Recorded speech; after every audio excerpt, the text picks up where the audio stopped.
بسم اللہ الرحمن الرحیم۔ السلام علیکم ورحمۃ اللہ وبرکاتہ۔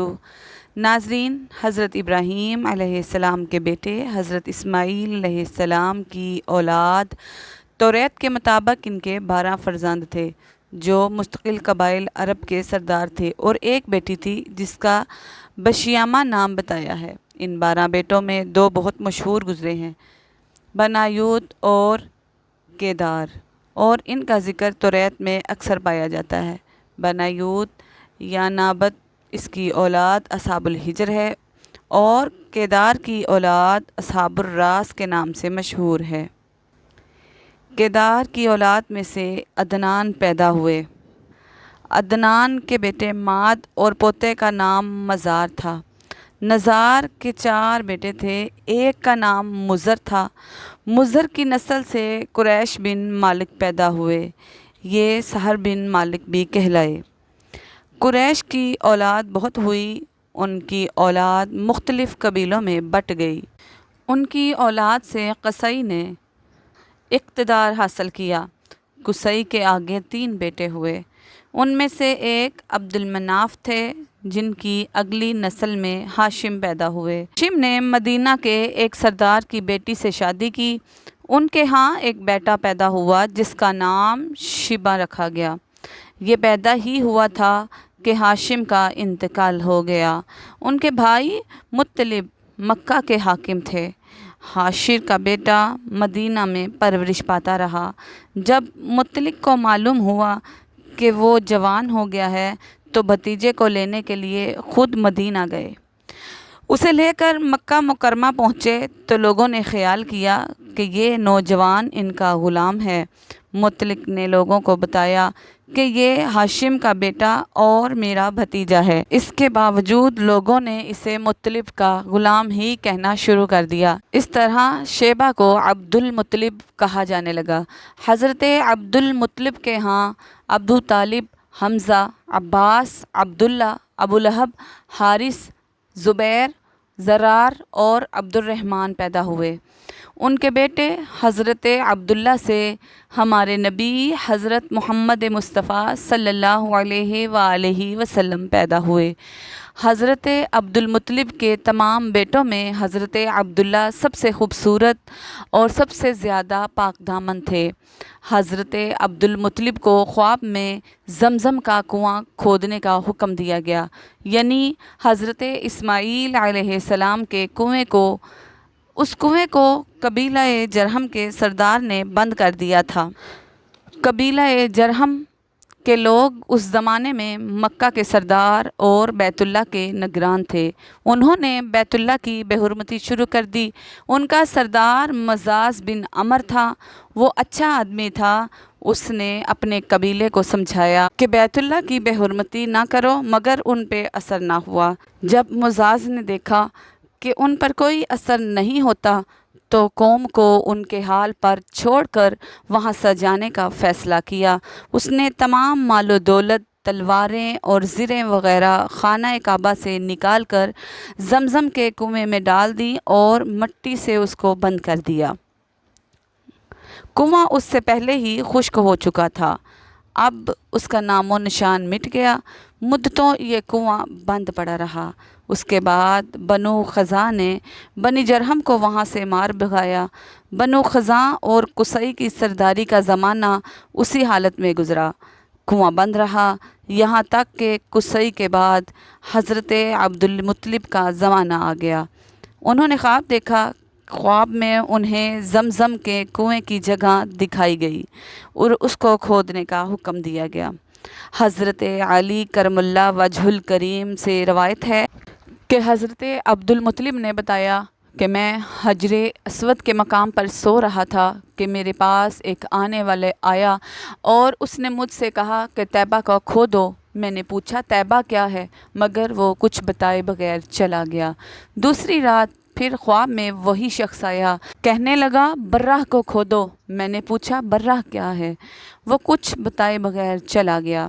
تیسری رات اپنے بستر پر سو رہا تھا کہ پھر وہی شخص خواب میں آیا اور اس نے کہا مضمونہ کو کھودو۔ میں نے پوچھا مضمونہ کیا ہے، وہ بتائے بغیر چلا گیا۔ اس سے اگلی رات میں پھر اپنے بستر پر سو رہا تھا کہ وہی شخص پھر آیا اور بولا کہ زمزم کو کھودو۔ میں نے اس سے پوچھا کہ زمزم کیا ہے؟ اس بار اس نے کہا کہ زمزم وہ ہے جس کا پانی کبھی ختم نہیں ہوتا، جو حاجیوں کے بڑے بڑے مجموعوں کو سیراب کرتا ہے۔ حضرت عبد المطلب کہتے ہیں میں نے اس سے پوچھا یہ کنواں کس جگہ ہے؟ اس نے بتایا جہاں گندگی اور خون پڑا ہے اور کوا ٹھونگے مار رہا ہے۔ دوسرے دن حضرت عبد المطلب اپنے بیٹے حارث کے ساتھ وہاں گئے۔ انہوں نے دیکھا وہاں گندگی اور خون پڑا ہوا تھا اور ایک کوا ٹھونگے مار رہا تھا۔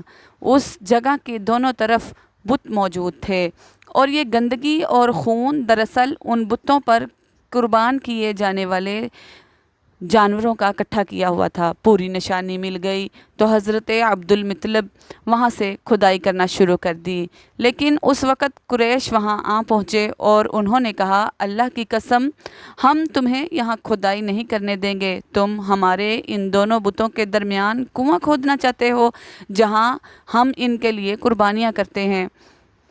حضرت عبد المطلب نے ان کی بات سن کر اپنے بیٹے حارث سے کہا تم ان لوگوں کو میرے قریب نہ آنے دینا، میں کھدائی کا کام کرتا رہوں گا، اس لیے کہ مجھے جس کام کا حکم دیا گیا ہے میں اس کو ضرور پورا کروں گا۔ قریش نے جب دیکھا کہ وہ باز آنے والے نہیں تو وہ رک گئے۔ آخر انہوں نے کھدائی شروع کر دی۔ جلد ہی کنویں کے آثار نظر آنے لگے۔ یہ دیکھ کر انہوں نے کہا اللہ اکبر، اور پھر پکار اٹھے یہ دیکھو یہ اسماعیل علیہ السلام کی تعمیر ہے۔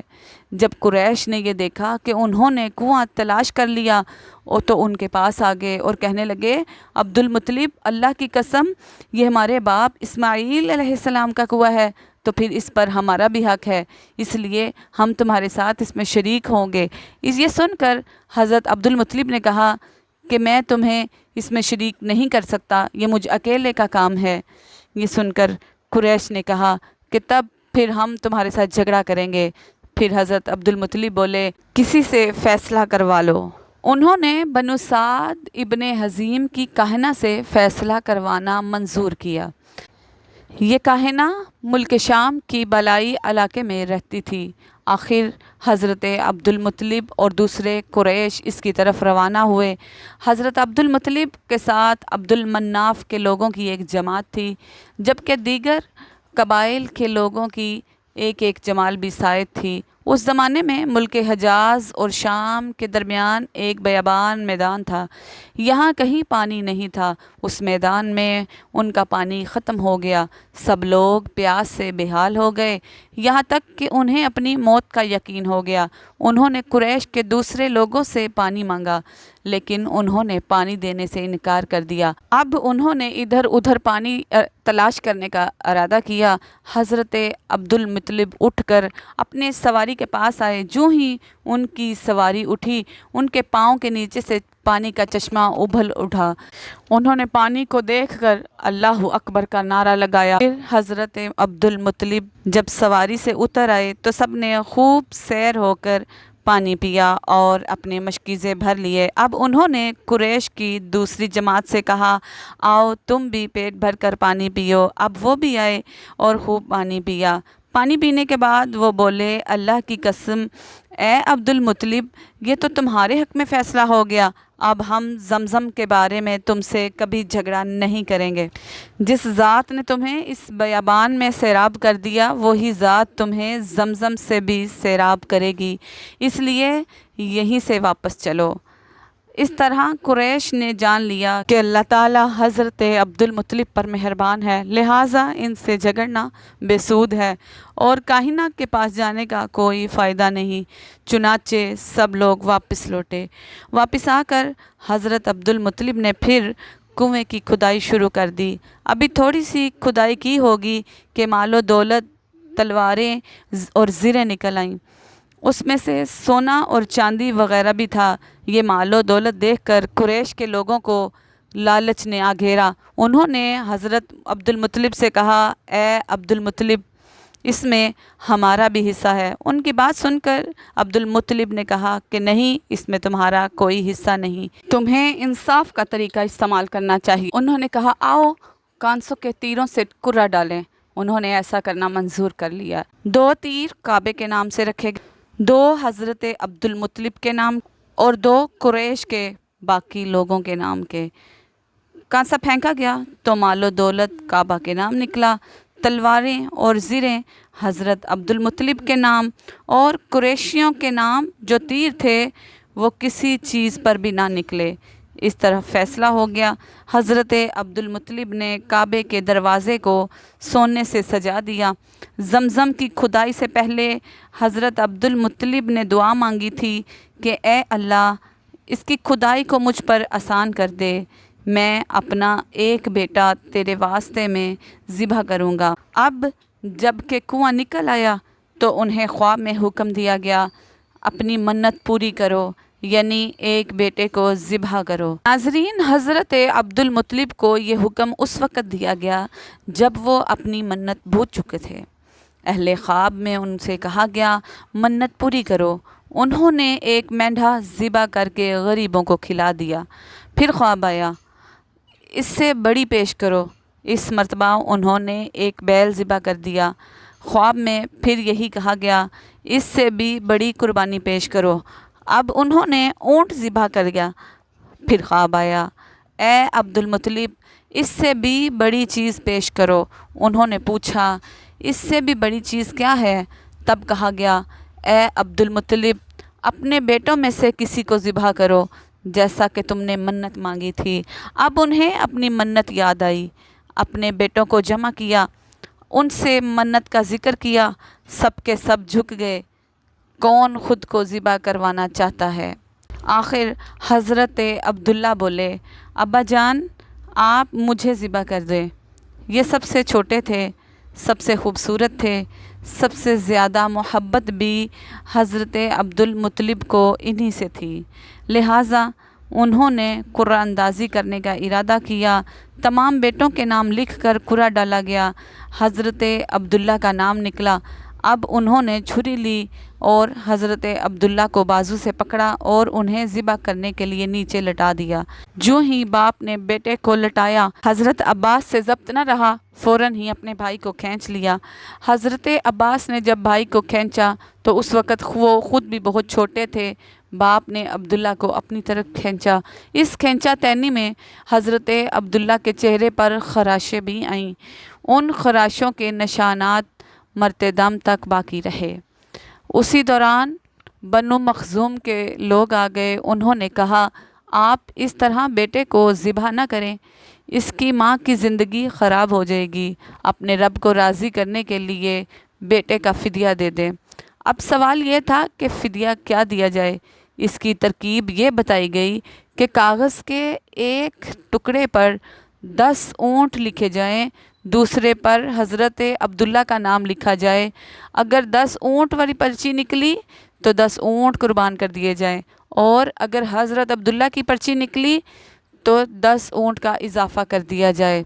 پھر 20 اونٹ والی پرچی اور حضرت عبداللہ والی پرچی ڈالی جائے۔ اب اگر 20 اونٹ والی پرچی نکلے تو 20 اونٹ قربان کر دیے جائیں، ورنہ 10 اونٹ اور بڑھا دیے جائیں۔ اس طرح 10-10 کر کے بڑھاتے جائیں۔ حضرت عبد المطلب نے ایسا ہی کیا، 10-10 اونٹ بڑھاتے چلے گئے۔ ہر بار حضرت عبداللہ کا نام نکلتا چلا گیا، یہاں تک کہ اونٹوں کی تعداد 100 تک پہنچ گئی۔ تب کہیں جا کر اونٹوں والی پرچی نکلی۔ اس طرح ان کی جان کے بدلے 100 اونٹ قربان کر دیے گئے۔ حضرت عبد المطلب کو اب پورا اطمینان ہو گیا کہ اللہ تبارک و تعالیٰ نے حضرت عبداللہ کے مطلب 100 اونٹوں کی قربانی قبول کر لی ہے۔ انہوں نے کعبے کے پاس 100 اونٹ قربان کیے اور کسی کو کھانے سے نہ روکا۔ سب انسانوں، جانوروں اور پرندوں نے ان اونٹوں کو کھایا۔ حضرت عبد المطلب پہلے آدمی ہیں جنہوں نے آدمی کی جان کی قیمت 100 اونٹ دینے کا طریقہ شروع کیا۔ اس سے پہلے 10 اونٹ دیے جاتے تھے۔ اس کے بعد یہ طریقہ سارے عرب میں جاری ہو گیا، گویا قانون بن گیا کہ آدمی کا فدیہ 100 اونٹ ہے۔ نبی کریم صلی اللہ علیہ وآلہ وسلم کے سامنے یہ ذکر آیا تو آپ نے اس فدیہ کی تصدیق فرمائی کہ یعنی فرمایا کہ یہ درست ہے، اور اسی بنیاد پر نبی کریم صلی اللہ علیہ وآلہ وسلم فرماتے ہیں کہ میں دو ذبیح ہوں، حضرت اسماعیل علیہ السلام اور حضرت عبداللہ کی اولاد ہوں۔ حضرت عبداللہ رضی اللہ تعالیٰ عنہ قریش میں سب سے زیادہ حسین تھے، ان کا چہرہ روشن ستارے کی مانند تھا۔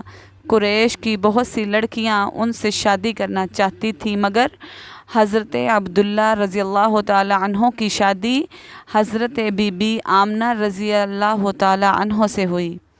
حضرت آمنہ بنت وہب بنت عبد المناف بن زہرہ۔ شادی کے وقت حضرت عبداللہ کی عمر 18 سال تھی۔ یہ شادی کے لیے اپنے والد کے ساتھ جا رہے تھے، راستے میں ایک عورت کعبے کے پاس بیٹھی نظر آئی۔ یہ عورت ورقہ ابن نوفل کی بہن تھی۔ ورقہ ابن نوفل ایک قریش کے بہت بڑے عالم تھے۔ ورقہ ابن نوفل سے ان کی بہن نے سن رکھا تھا کہ وقت کے آخری نبی کا ظہور ہونے والا ہے، اور ان کی نشانیوں میں سے ایک نشانی یہ ہوگی کہ ان کے چہرے میں نبوت کا نور چمکتا ہوگا۔ جو ہی اس نے حضرت عبداللہ کو دیکھا، فوراً اس کے ذہن میں یہ بات آئی۔ اس نے سوچا ہو نہ ہو یہ وہی شخص ہے جو پیدا ہونے والے آخری نبی کا والد ہوگا۔ اس نے کہا اگر تم مجھ سے شادی کر لو تو میں بدلے میں تمہیں اتنے ہی اونٹ دوں گی جتنے تمہاری جان کے بدلے ذبح کیے گئے تھے۔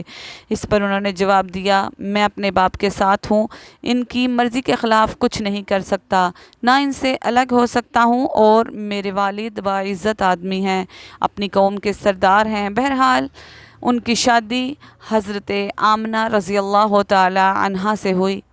آپ قریش کی عورتوں میں نسب اور مقام کے اعتبار سے افضل تھیں۔ حضرت آمنہ رضی اللہ تعالی عنہا حضرت عبداللہ رضی اللہ تعالی عنہ کے گھر آ گئیں۔ آپ فرماتی ہیں جب میں ماں بننے والی ہوئی تو میرے پاس ایک شخص آیا، یعنی ایک فرشتہ شکل انسانی میں آیا۔ اس وقت میں جاگنے اور سونے کی درمیانی کیفیت میں تھی۔ عام طور پر اس حالت کو غنودگی کہا جا سکتا ہے۔ اس نے مجھ سے کہا کیا تمہیں معلوم ہے تم اس امت کی سردار اور نبی کی ماں بننے والی ہو؟ اس کے بعد وہ پھر اس وقت آیا جب نبی کریم صلی اللہ علیہ وآلہ وسلم پیدا ہونے والے تھے۔ اس مرتبہ اس نے کہا جب تمہارے ہاں پیدائش ہو تو کہنا میں اس بچے کے لیے اللہ کی پناہ چاہتی ہوں ہر حسد کرنے والے شر اور اس کی برائی سے۔ پھر تم اس بچے کا نام محمد صلی اللہ علیہ وآلہ وسلم رکھنا، کیونکہ ان کا نام توریت میں احمد ہے اور زمین اور آسمان والے ان کی تعریف کرتے ہیں، جبکہ قرآن میں ان کا نام محمد ہے اور قرآن ان کی کتاب ہے۔ ایک روایت کے مطابق فرشتے نے ان سے یہ کہا تم وقت کے سردار کی ماں بننے والی ہو۔ اس بچے کی نشانی یہ ہوگی کہ اس کے ساتھ ایک نور ظاہر ہوگا جس سے ملک شام اور بصرہ کے محلات بھر جائیں گے۔ جب وہ بچہ پیدا ہو جائے گا تو اس کا نام محمد صلی اللہ علیہ وآلہ وسلم رکھنا، کیونکہ تورات میں ان کا نام احمد ہے اور آسمان اور زمین والے ان کی تعریف کرتے ہیں، اور انجیل میں ان کا نام احمد ہے اور آسمان اور زمین والے ان کی تعریف کرتے ہیں، اور قرآن میں ان کا نام محمد ہے۔ حضرت عبداللہ رضی اللہ تعالی عنہ کے چہرے میں نور چمکتا تھا۔ شادی کے بعد وہ حضرت آمنہ رضی اللہ تعالی عنہ کے چہرے میں آ گیا۔ حاکم نے یہ روایت بیان کی ہے کہ صحابہ اکرام رضوان اللہ تعالی علیہ اجمعین نے نبی کریم صلی اللہ علیہ وآلہ وسلم سے عرض کیا اے اللہ کے رسول ہمیں اپنے بارے میں کچھ بتائیے۔ آپ صلی اللہ علیہ وآلہ وسلم نے ارشاد فرمایا میں اپنے باپ ابراہیم کی دعا، اپنے بھائی عیسیٰ کی بشارت اور خوشخبری ہوں۔ جب میں اپنی والدہ کے شکن میں آیا تو انہوں نے دیکھا گویا اس میں ایک نور ظاہر ہوا جس سے ملک شام میں بصرہ کے محلات کو روشن ہو گئے۔ حضرت آمنہ رضی اللہ تعالیٰ عنہ نے حضرت حلیمہ سعدیہ رضی اللہ تعالیٰ عنہ سے فرمایا تھا کہ میرے اس بچے کی شان نرالی ہے، یہ میرے پیٹ میں تھے تو مجھے کوئی بوجھ اور تھکن محسوس نہیں ہوئی۔ حضرت عیسیٰ علیہ السلام وہ آخری پیغمبر ہیں جنہوں نے آپ صلی اللہ علیہ وآلہ وسلم کی آمد کی خوشخبری سنائی۔ اس بشارت کا ذکر قرآن مجید فرقان حمید میں موجود ہے اور یوں ارشاد فرمایا گیا، اور اسی طرح وہ وقت بھی قابل ذکر ہے جب عیسیٰ ابن مریم نے فرمایا، اے بنی اسرائیل، میں تمہارے پاس اللہ کا بھیجا ہوا آیا ہوں، اور مجھ سے پہلے جو توریت آ چکی ہے میں اس کی تصدیق کرنے والا ہوں، اور میرے بعد جو رسول آنے والا ہے ان کا نام مبارک احمد ہوگا، میں ان کی بشارت دیتا ہوں۔ اب چونکہ حضرت عیسیٰ علیہ السلام یہ بشارت سنا چکے تھے، اس لیے ہر دور کے لوگ آپ صلی اللہ علیہ وآلہ وسلم کے دور کا بے چینی سے انتظار کر رہے تھے۔ ادھر آپ کی پیدائش سے پہلے ہی حضرت عبداللہ رضی اللہ تعالیٰ عنہ کا انتقال ہو گیا۔ سابقہ کتب میں آپ کی نبوت کی ایک علامت یہ بھی بتائی گئی ہے کہ آپ کے والد کا انتقال آپ کے ولادت سے پہلے ہو جائے گا۔ حضرت عبداللہ رضی اللہ تعالیٰ عنہ ایک تجارتی قافلے کے ساتھ تجارت کے لیے گئے تھے، اس دوران بیمار ہو گئے اور کمزور ہو کر واپس لوٹے۔ قافلہ مدینہ منورہ سے گزرا تو حضرت عبداللہ اپنے ننیال یعنی بنو نجار کے ہاں ٹھہرے۔ ان کی والدہ بنو نجار سے تھیں، 1 ماہ تک بیمار رہے اور پھر وصال فرما گئے۔ انہیں وہاں ہی دفن کر دیا گیا، یعنی مدینے میں ہی دفن کر دیا گیا۔ تجارتی قافلہ جب حضرت عبداللہ رضی اللہ تعالیٰ عنہ کے بغیر مکہ مکرمہ پہنچا اور ان کے والد مکرم حضرت عبد المطلب کو پتہ چلا کہ ان کے بیٹے عبداللہ بیمار ہو گئے ہیں اور مدینہ میں اپنے ننہال میں ہیں، تو انہیں لانے کے لیے حضرت عبد المطلب نے اپنے بیٹے زبیر کو بھیجا۔ جب یہ وہاں پہنچے تو حضرت عبداللہ انتقال فرما چکے تھے۔ مطلب یہ کہ آپ صلی اللہ علیہ وآلہ وسلم اس دنیا میں اپنے والد کی وفات کے چند ماہ بعد تشریف لائے۔ حضرت ابن عباس رضی اللہ تعالیٰ عنہ فرماتے ہیں کہ نبی کریم صلی اللہ علیہ وآلہ وسلم اس دنیا میں تشریف لائے تو آپ کی ناف کٹی ہوئی تھی، جبکہ ناف کو بچہ پیدا ہونے کے بعد کاٹا جاتا ہے۔ آپ ختنہ شدہ پیدا ہوئے۔ حضرت عبد المطلب رضی اللہ تعالیٰ عنہ یہ دیکھ کر بے حد حیران بھی ہوئے اور خوش بھی ہوئے۔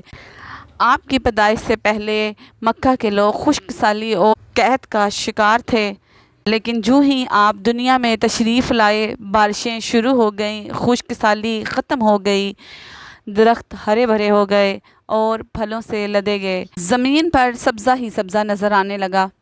پیدائش کے وقت آپ اپنے ہاتھوں پر جھکے ہوئے تھے، سر آسمان کی طرف تھا۔ ایک روایت کے الفاظ یہ ہیں کہ گھٹنوں کے بل جھکے ہوئے تھے، مطلب یہ کہ سجدے کی سی حالت میں سے تھے۔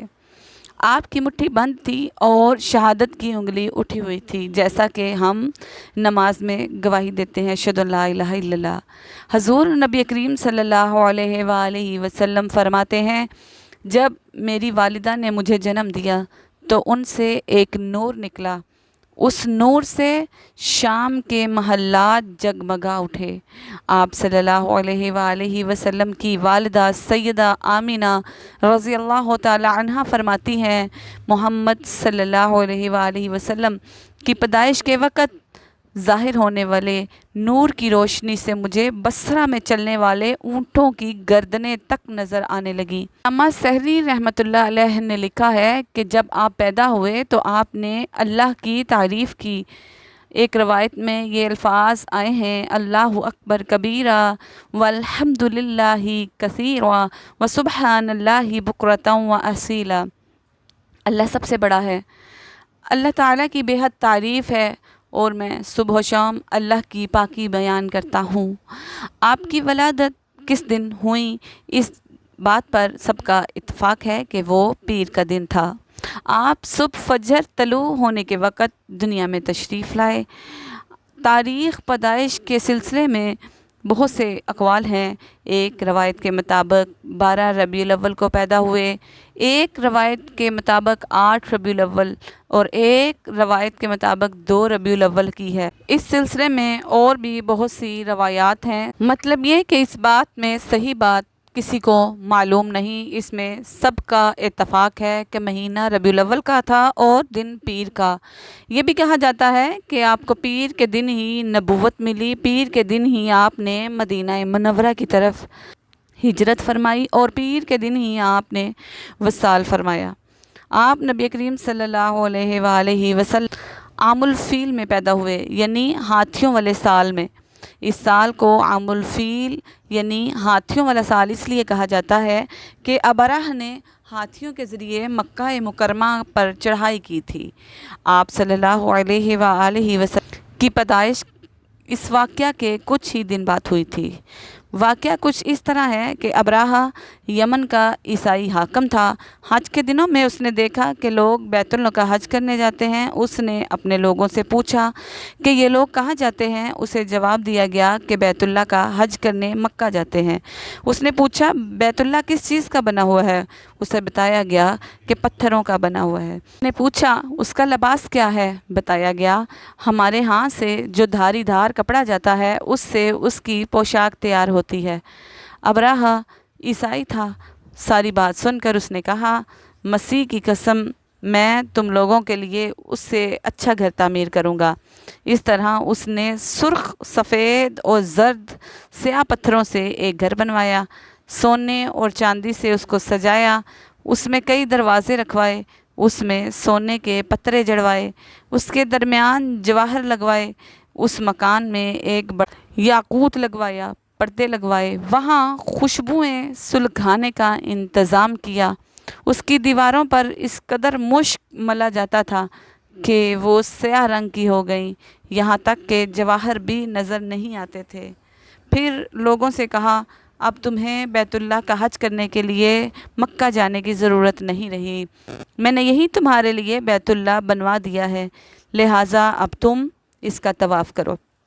اس طرح کچھ قبائل کئی سال تک اس کا حج کرتے رہے، اس میں اعتکاف کرتے رہے، حج والے مناسک بھی یہی ادا کرتے رہے کہ ایک شخص نوفیل خشمی سے یہ بات برداشت نہ ہو سکی، وہ اس مصنوعی خانہ کعبہ کے خلاف دل ہی دل میں کڑتا رہا۔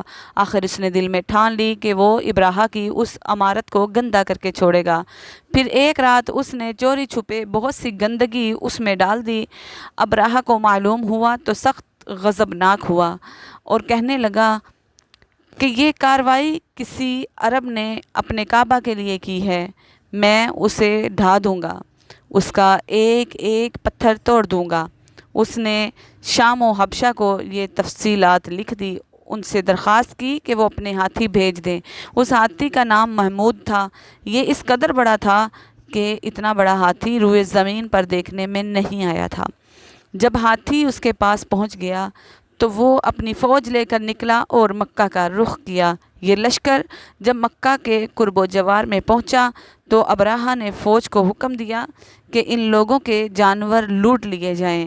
اس کے حکم پر فوجیوں نے جانور پکڑ لیے۔ ان میں حضور نبی کریم صلی اللہ علیہ وآلہ وسلم کے دادا جان حضرت عبد المطلب رضی اللہ تعالی عنہ کے اونٹ بھی تھے۔